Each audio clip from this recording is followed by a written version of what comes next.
అదేందిరా అట్లా తింటుంది? ఏయ్, ఆడవాళ్ళు ఎప్పుడు గట్టిగానే తినాలరా, అప్పుడే వాళ్ళు స్ట్రాంగ్ ఉంటారు. వాళ్ళు స్ట్రాంగ్ ఉంటే ఇల్లు స్ట్రాంగ్ ఉంటుంది, ఆటోమేటిక్లీ సొసైటీ కూడా స్ట్రాంగ్ ఉంటుంది. విజయ్ గోవింద్.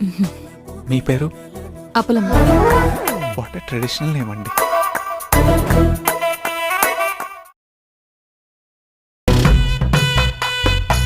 ఫస్ట్ నీ గురించి ఆ పిల్లకు ఒక మంచి డీసెంట్ ఇంప్రెషన్ అనేది ఏర్పరచుకోవాలరా. వీలుంటే ఒక 4-5 అబద్ధాలు కూడా చెప్పు, తప్పేం లేదు. అబద్ధాలు ఆడటం నాకు రావు కదరా.